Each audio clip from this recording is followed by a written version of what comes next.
Hey folks, and welcome back to We Built This White Lake.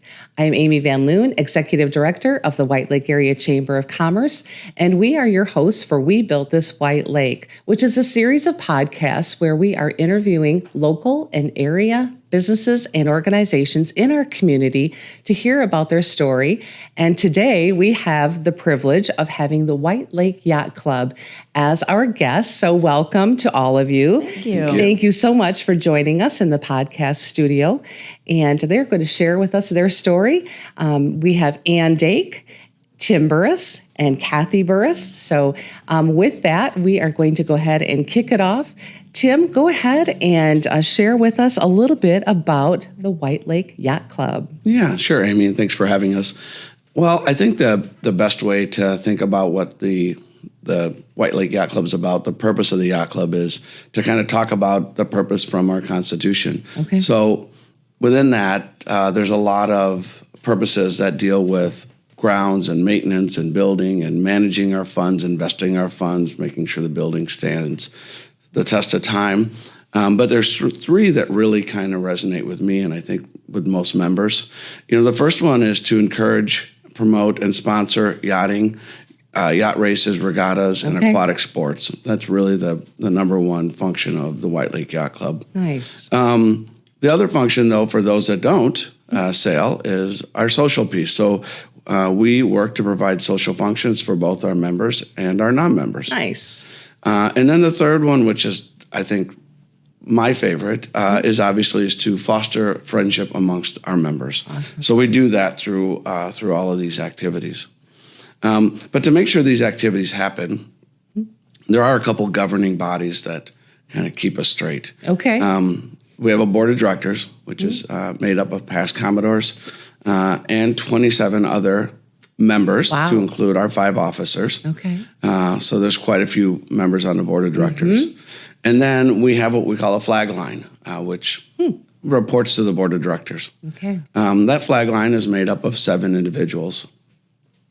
And it's good to note that to get on a flag line, it's not like a campaigning. Okay. It's actually, you're asked to join the flag line.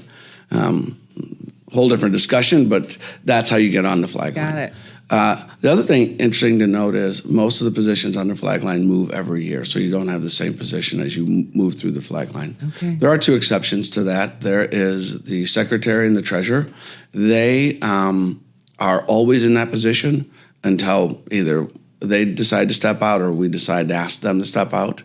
And then we have 5 Commodores that move through the flag line. So your first year Commodore is known as your rear Commodore. They are in charge of in charge of memberships. So they are the chair of membership. They manage all of our incoming members, all of our folks on the waiting list. They put together the membership committee, which helps us kind of look through the current applications and make sure that they're qualified and that they'd be good additions to our group. We have what we call the vice Commodore, and they're in charge of buildings and grounds, and they're called the chair of house. Okay. They manage the club manager, they manage budget, they make sure that the repairs are being handled appropriately and timely for the club. That's a second year, so the rear moves to the vice. And then as a third year, you move from the vice to where I am now, which is the Commodore.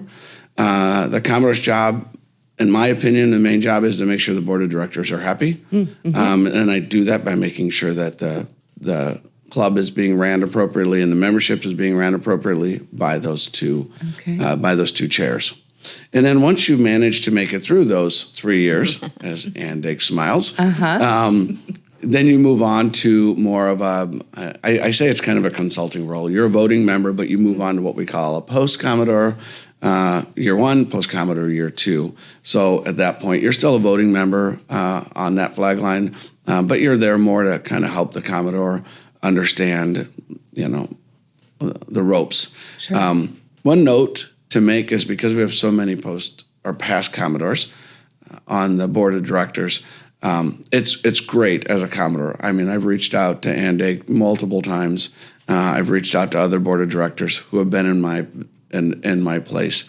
And I think what's nice about that is it helps us not forget about the history where it came from, because some Commodores, as you will probably hear from, and are generational. They're third-year Commodore. Oh, interesting. So they can tell you what their fathers did and what their fathers did. Yeah, right. So by doing that, A legacy. It's a legacy, yeah. So by doing that, you have the ability to kind of not forget where we came from, but you also have the ability to work to make it better. Okay. So, but yeah, so kind of two governing bodies. We have a purpose of the club, and hopefully at the end of the year, everybody's happy and we start again next year. Sure.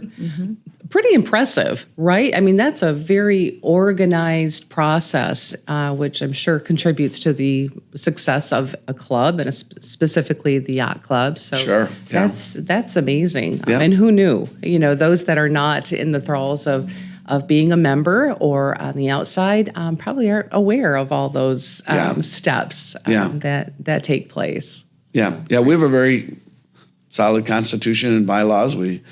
If you're curious what you should and shouldn't do, you go to the Constitution, you go to the bylaws, and you read the All rules. right. Yep. Noted. All right. Very good. Anne, I'm going to go ahead and toss it over to you.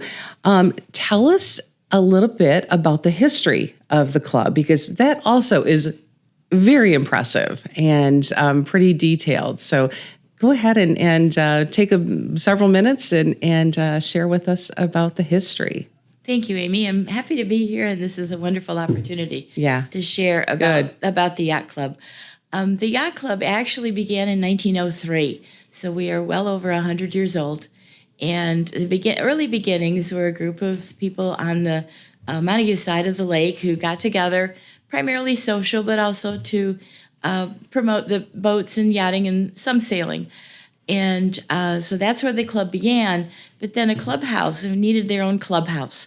And so in 1906, the clubhouse, George Mason offered property along the south side where the club now exists. It's the big white building on the south side of the yacht club, or southwest, I guess, part of the lake. And such an iconic landmark. I don't mean to interrupt, but it's just, It's being on the lake and even off the lake, you don't know it's there, but it is such just an amazing structure that was great built. porch. We've got a great porch with a lot of Yes. rock. Yeah, I Porch with agree. A lot of Yeah. rockers. Yeah. And it's basically a wood shell. I mean, it has lots and lots of history and is very dear to many of our hearts. So 1906 is actually when the building was built. And it was built with over the water, so it was open underneath, and there was actually boat storage and big garage doors and so forth. That's all been closed in, and now there's usable space. Our anchor room, which is like a snack bar, and those things are on the main floor. And Okay. there's a stairway to the second floor, which is a big, large ballroom.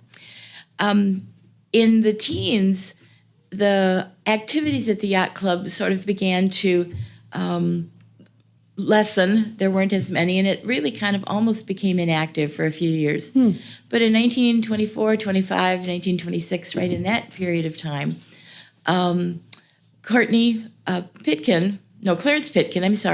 Pitkin and others really wanted to reactivate the club.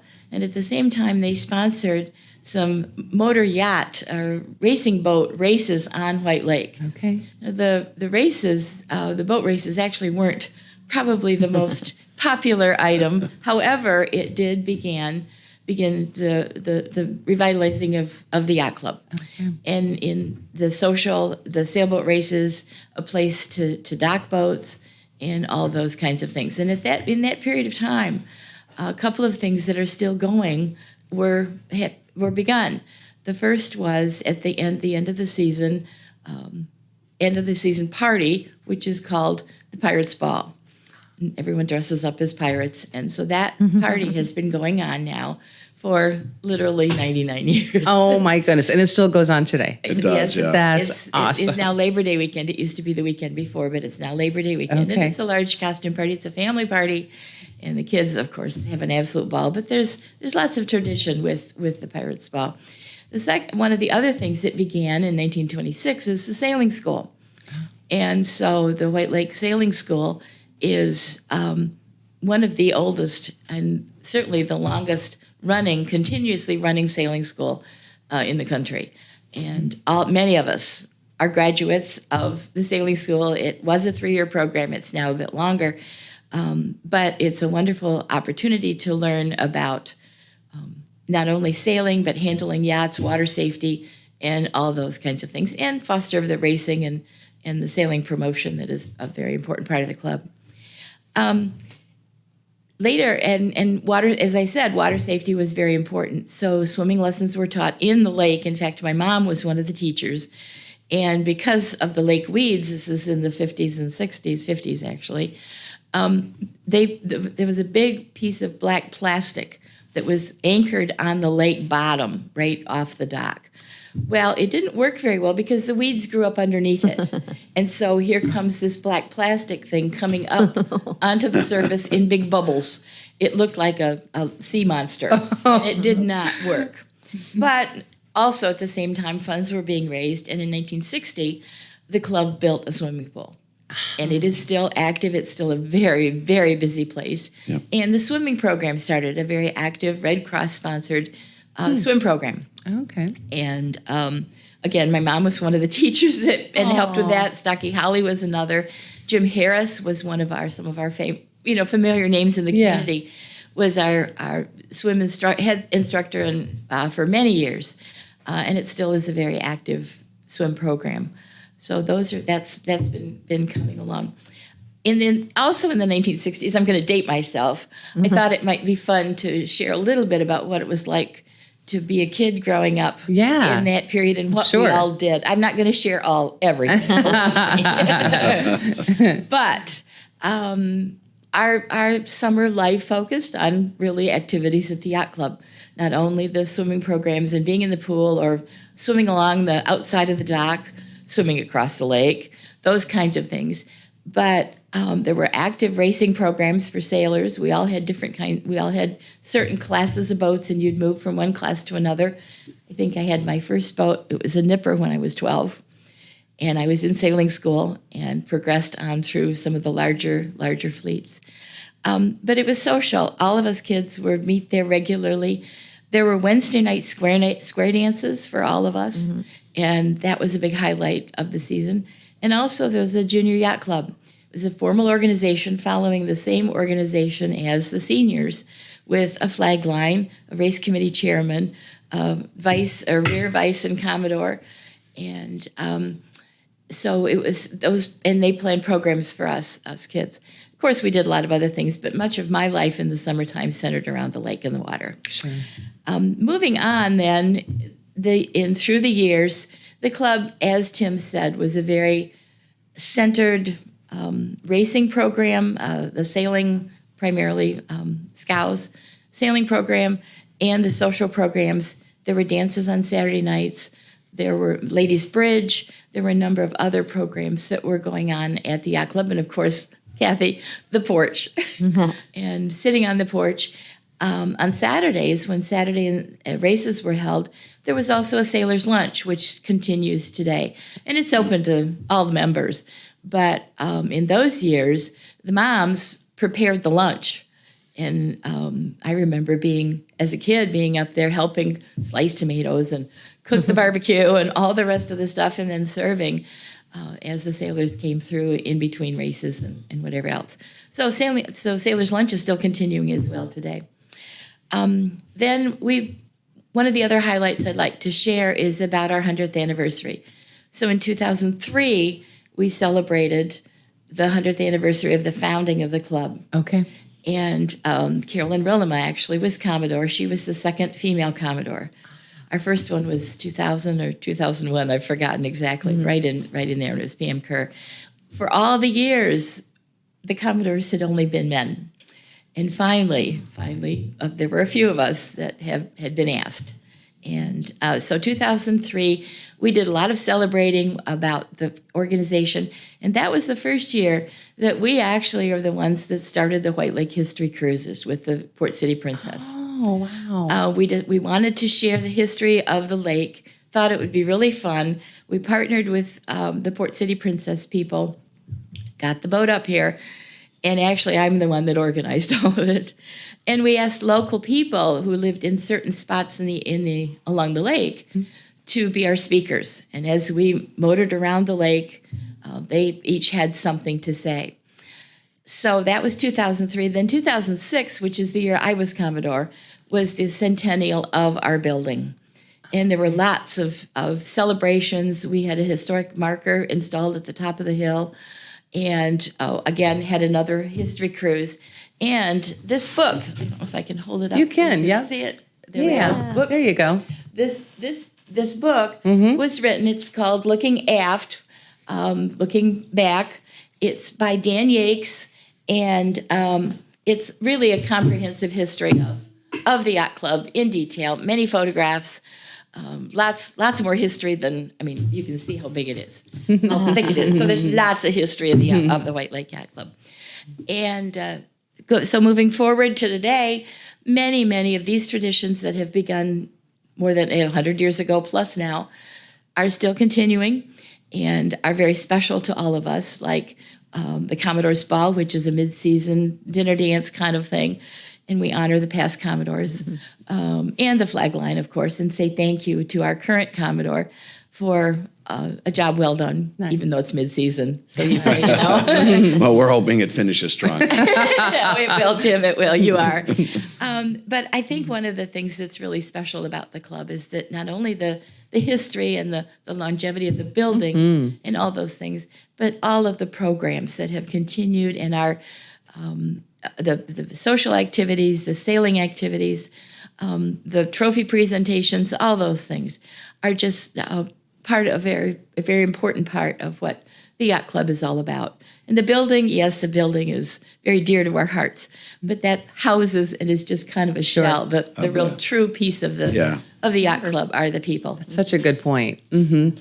And again, impressive with that longevity, and not only is it still going, but it's still going strong, and there's engagement, with the members, and definitely a big part of our community. Yeah, and if I can jump in really quick, there's a couple of good points I thought that Ann brought up. And when I talked about reaching back historically, we brought square dancing back a couple of years ago, and Kathy will talk a little bit about that. That was something that somebody had said years ago. We did that, and then for the Pirates Ball, and Ann probably has better history on it, but the Pirates Ball is the transition.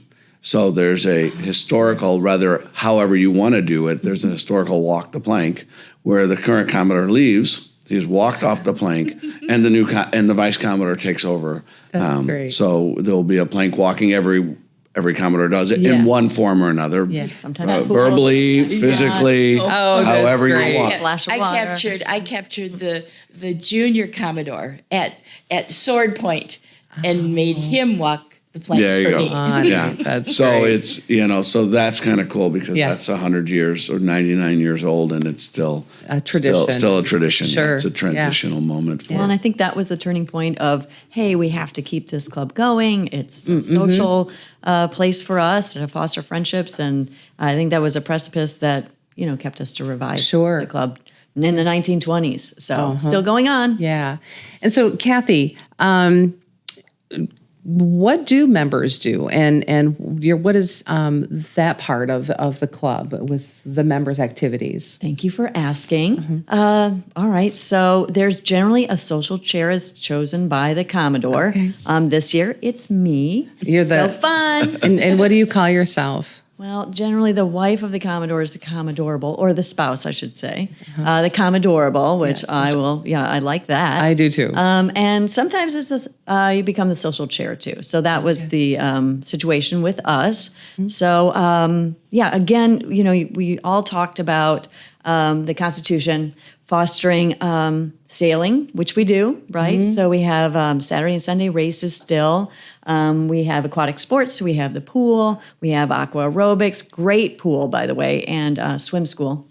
So 4 2-week sessions. But for the social aspect, which is a fostering of friendships spoken about in the Constitution, we have I think there's probably something going on every Saturday. So, and every Sunday we have music on the deck, which was started by, I think Mark Zickel was a past Commodore. We still are doing that. We have the Sailor's Lunch. We have Mahjong every Monday. We have Food Truck Wednesdays. I mean, the list goes on and on. We have a local person do a vinyl night every now and then. And then again, we have these annual events that just keep coming back. So we've got the 99th Pirates Ball. Again, the walking of the plank, just so historic and so much fun. We have a Sail into Summer, which welcomes our members. We have a Memorial Day steak fry. So these events just keep people look forward to and keep coming back. But then we also fill in with other new events. So we had a luau this year.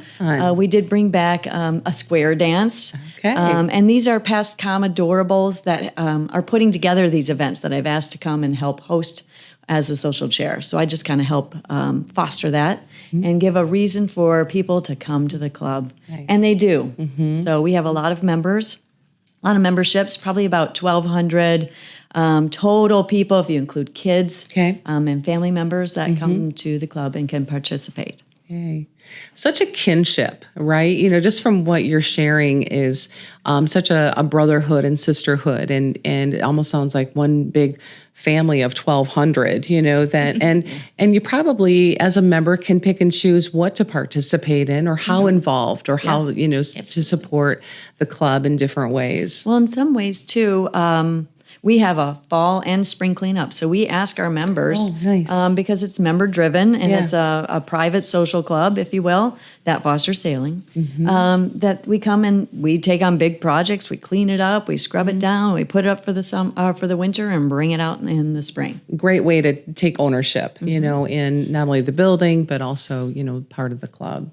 Yeah, and it's interesting. Sometimes we have first timers that'll come do that. We had some this year, and it was interesting when they were done. They were like, "Oh my gosh, that was so much fun. When's the next one?" So we try to remind all the members it is a lot of fun. We get get out there. We take that ownership, make the club better for the next year.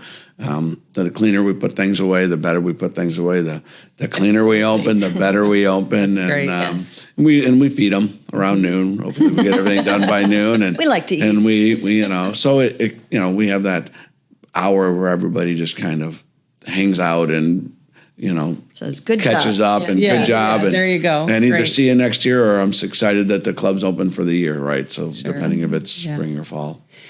If our viewers are wanting to be involved with something like this, is there a membership process? Is there a waiting list? Is there some kind of process that takes place for membership to grow that? There is. So they could go on our website, and Ann will direct me if I miss anything here.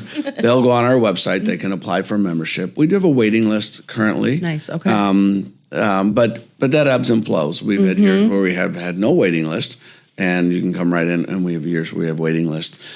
So what happens is they submit their application, and as I mentioned a little bit earlier, we have a rear Commodore that manages that, and that individual will always have a membership committee, and that membership committee will look through those applications.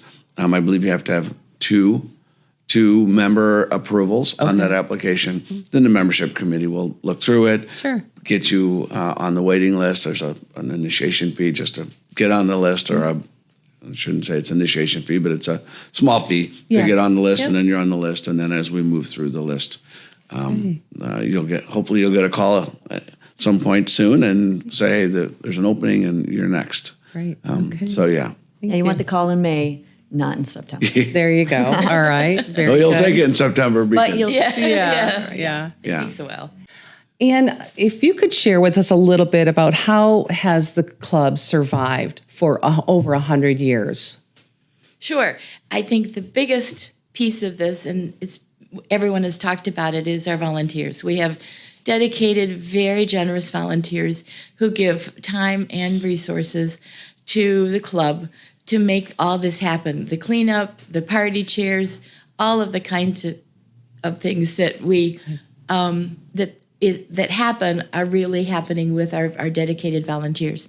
And then it's their programs, the swimming program, the sailing, the races, the social, and also we have docking space, and people keep the boats at the club. Yeah. And so that forms another social piece with all the people that are keeping their boats. And some live on their boats all summer long. Oh, some wow. kids have grown up, families who have had their boats there, and the kids have grown up and now have their own boat and their kids who are also living and spending summers at the yacht club.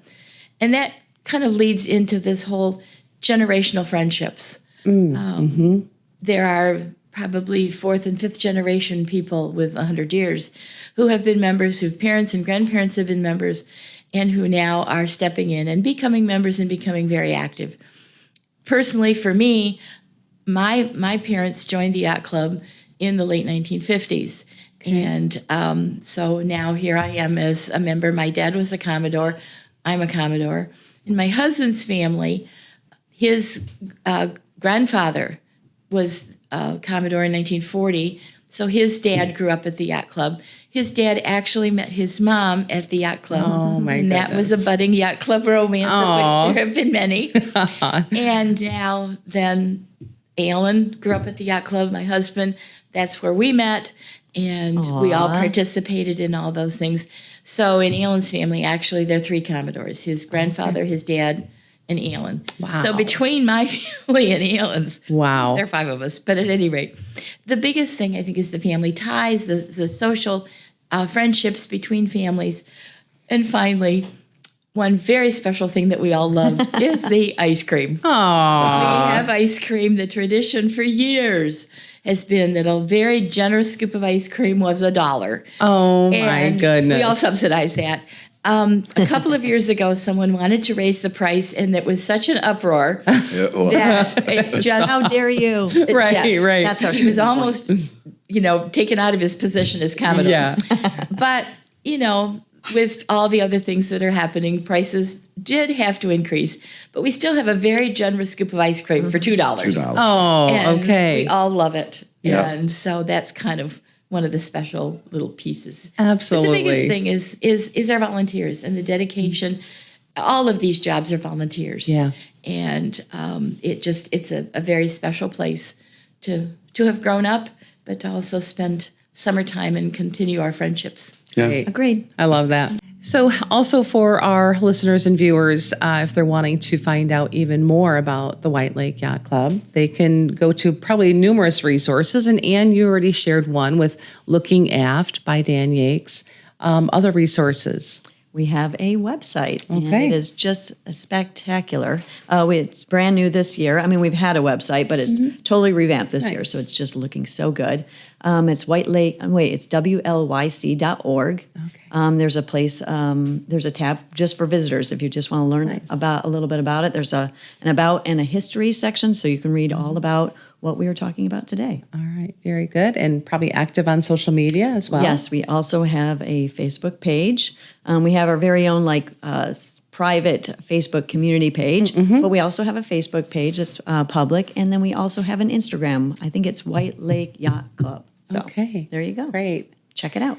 Thank you to all of you for, once again, coming in and taking a few minutes to share a little bit about the White Lake Yacht Club. Such an interesting and intriguing organization on our lake and a big part of our community. So with that, thank you to our viewers and listeners for tuning in today. See you next time. Thanks. Thanks. you. Thank you.